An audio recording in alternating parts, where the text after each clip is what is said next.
All right, we're still reading Restart, and we're on chapter 16. And this chapter is told by Shoshana Weber. Joel is more miserable than ever at Melton Conservatory. I was hoping he'd start to settle in a little better, but it just isn't happening. He calls home every night and talks to Mom and Dad, and me too, for hours on end. Most of the time, he doesn't even complain. He just grills us about everything that's going on in Hiawassee without him, and I can tell he's so homesick, it's tearing him in two.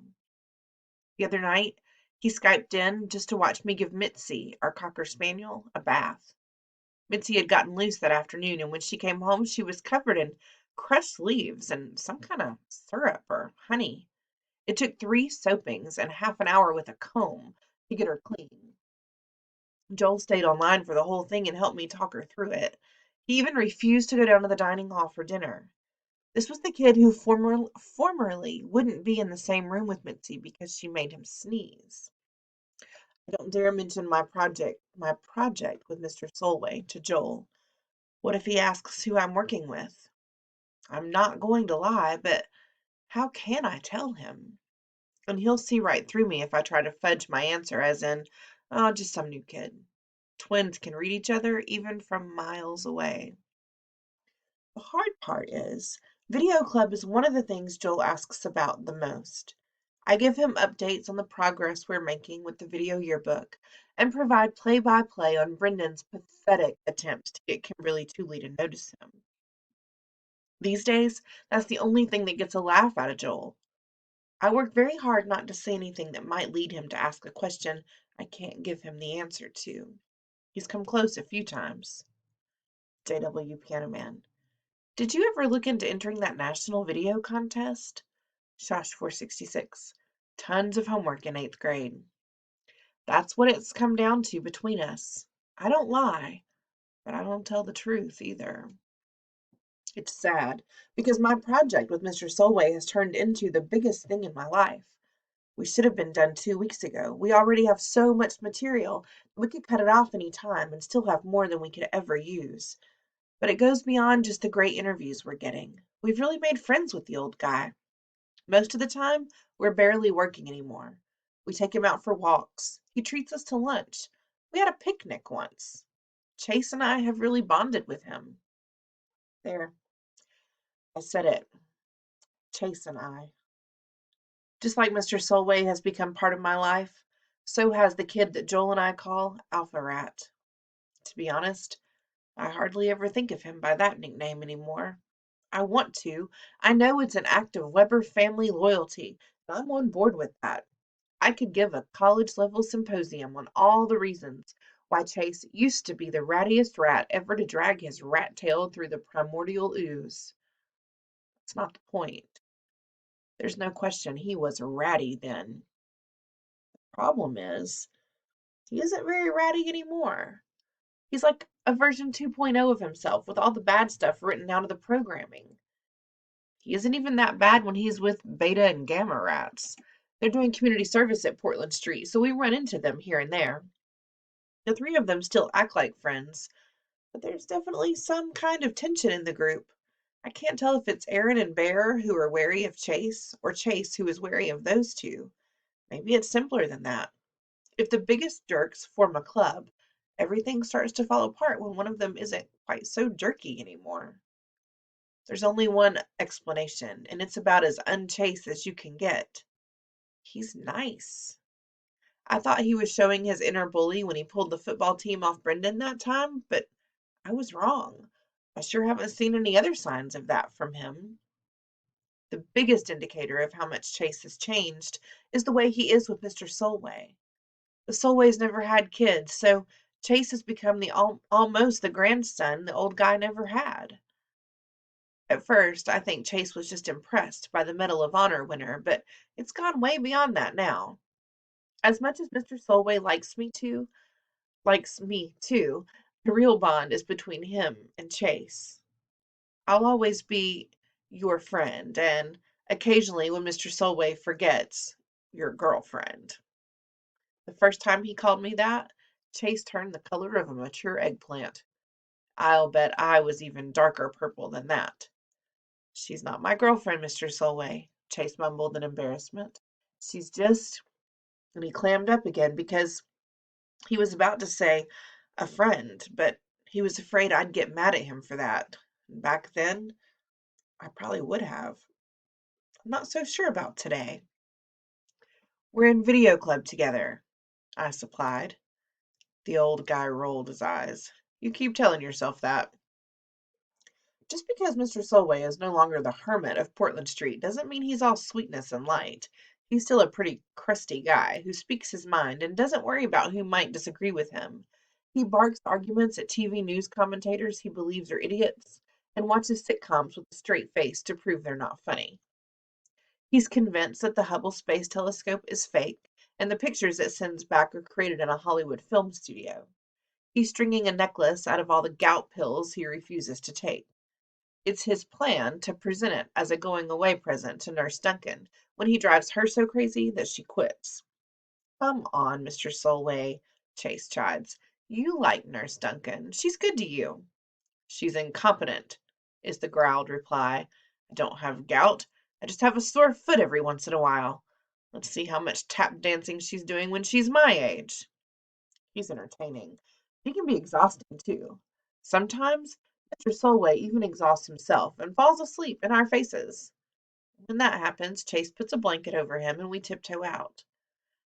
On this particular day, we decide to grab a snack and screen our video footage. I suggest frozen yogurt at Heaven on Ice. The words are out of my mouth before I remember what happened the last time we were in that place together.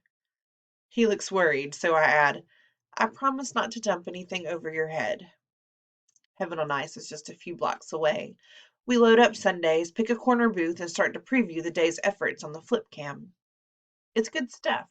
Mr. Solway is ranting about how the designated hitter has ruined baseball, so we're both holding back laughter as we watch. We already have enough footage for 5 videos. I can't shake the feeling that we keep going back for more just because we don't want it to end. Chase is having the same thoughts. I'm going to keep visiting Mr. Solway even after we finish. I'll come with you. My response is instant, even though I had no idea I was going to say that. Josh? I look up and there's my mother in line at the register, carrying a small frozen yogurt cake. Suddenly, an expression of utter horror spreads across her face. Mom, what's wrong? Then I realize that she's just recognized the person that I'm with. Our heads together as we watch the tiny flip cam screen. I never told anybody in my family who my partner is for the video contest, so I know how this must seem to Mom, that I'm cozied up, practically cheek to cheek with the horrible bully who made Joel's life unbearable and forced him out of town. It's not what it looks like, I blurt. Her expression is carved from stone. The car's outside. I'll drive you home. But, Mom, I said get in the car.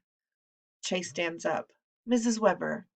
She's been quiet up to now, but being addressed directly by Chase is too much for her. How dare you speak to me? She seethes, her entire body shaking. Everyone in my family is off limits to you. If I had my way, you and your filthy friends would be in juvenile hall. I speak up again. This is my fault, not his. If you have to blame someone, blame me. I am blaming you. She hustles me out the door, tossing over her shoulder at Chase. Stay away from my daughter. Can't we talk about this? I plead. Oh, we'll talk about this, she agrees. Trust me, by the time we're through, your ears will be blistered. We're halfway home before either of us realizes that she never paid for the frozen yogurt cake. Mom calls Dad, who actually leaves work early to come home and talk to me. It's as if they've discovered I have a secret criminal life, like I'm counterfeiting $100 bills on a printing press behind the old ski suits in the basement. He tries to sound reasonable. We want you to be free to discover who you are. We've never put limits on that. Until now, I finish sarcastically. We never thought we had to, my mother explodes. Look, Josh, you know us. We don't tell you who to be friends with, but him? He's the worst kind of bully, the kind who ruins lives. Your brothers, for one. We're not friends, I defend myself. At least, we didn't start out that way. Chase is in video club now. Doing my contest entry on Mr. Solway was his idea. I didn't want to say yes, but the old guy is so perfect. And it never struck you as suspicious that this boy who made a career of tormenting Joel should suddenly turn his attention to you? Dad challenges. Of course it did. I hate Chase Ambrose. I hate that Chase Ambrose. But he's so different now. He's not a bully anymore. He doesn't remember anything that happened before his accident. That's convenient, my father says bitterly. I thought so too, I admit. I was positive he was faking that amnesia stuff. But there's just no way. Nobody's that good an actor. And you know what? They aren't going to want to hear it, but it needs to be said. We weren't friends at the beginning, but I think we're kind of turning into friends now. I like the new Chase. My mom recoils, honestly, like I just slapped her. Your brother, she begins, her voice shaking, is completely unhappy attending a school he hates instead of at home, living the life he's entitled to. And the reason is that boy you're so quick to defend. I don't know if he's changed, and I don't care. The person he was broke up this family. What he did to Joel is unforgivable. That means he can never be forgiven. Dad glares at me. I'll bet you haven't told Joel who you're buddy-buddy with these days. How would you ever explain that to him?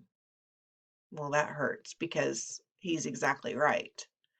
Fine, I confess. I never said anything to Joel. Well, maybe I should have. You can't be serious, my mother exclaims. What possible good could come of that? An idea is forming in my head. Kind of a wild idea, but it's making more and more sense the longer it sits there. You said it yourself. Joel's lost at boarding school. I think he's more unhappy than he ever was when he was here, being bullied. And whose fault is that? Mom demands. Your new friend. That's who. Can we just talk about Joel for 1 second and leave everybody else out of it? He's so depressed at Melton, and maybe he doesn't have to be. What are you saying? My father asks. Chase bullied Joel to the point where he had to get out of town, I explain. But that Chase doesn't exist anymore. What if we're keeping Joel at boarding school for nothing? They stare at me. You mean bring him home? Mom breathes. The reason for him to be somewhere else doesn't exist anymore, I insist. Chase has changed. Aaron and Bear are still jerks. But Chase was always the ringleader. I'm not saying it'll be perfect, but Joel should be here. Joel wants to be here, and I'm pretty sure he can be here. I brace myself, expecting them to go off on me. I'm crazy. I'm dreaming. I'm gambling with my brother's life. Instead, dead silence. At last, my father finds his voice. What if you're wrong? I have no answer. I only know that I want my brother back. I've wanted it since the day he left for Melton. Josh 466. Joel, we've got to talk.